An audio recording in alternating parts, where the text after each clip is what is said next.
What pushed thousands of Moroccan Jews to emigrate to Israel, and what elements of their past remain today? These are some of the questions explored in the documentary Moroccan Jews, Destinies Undone, which was shown at the Jewish Cultural Centre as part of a festival celebrating the history of Judaism in Morocco. But at a time where the government of Rabat is debating a new law to cut ties with Israel, Moroccan Jews could find themselves caught in the middle. For centuries, they dwelled in Morocco's cities and villages alongside Berber inhabitants. By 1973, nearly all of them had left.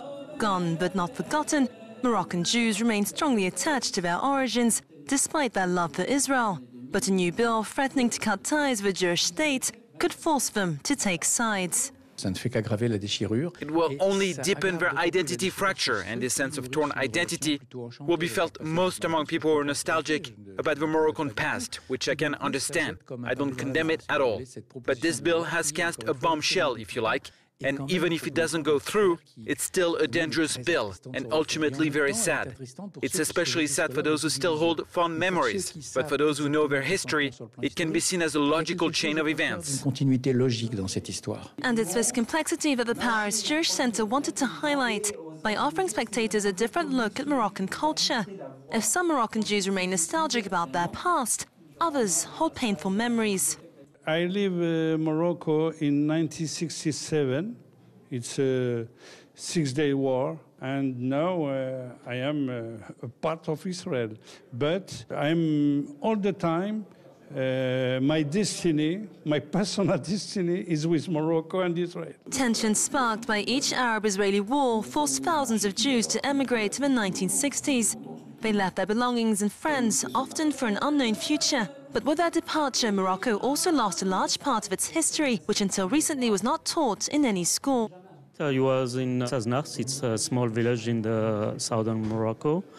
And I noticed that there is a cemetery, Jewish cemetery there. And when I went to see the mayor, he told me that till the 61, there was a coexistence between Muslims and the Jews.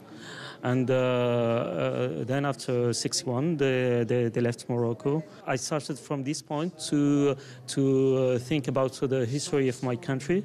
The result is the movie Moroccan Jews, Destinies Undone, which looks back fondly on how well Moroccan Jews got on with their Muslim neighbours. Many regret the tensions that characterize relations between Israel and Palestine today.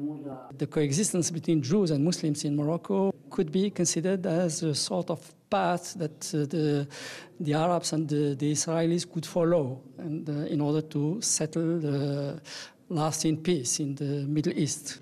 The Moroccan monarchy has stepped up efforts to preserve the Jewish heritage, and Judaism is now enshrined in the constitution. This makes the signing of any bill criminalizing citizens having contact with Israel unlikely, meaning that Moroccan Jews shouldn't have to choose.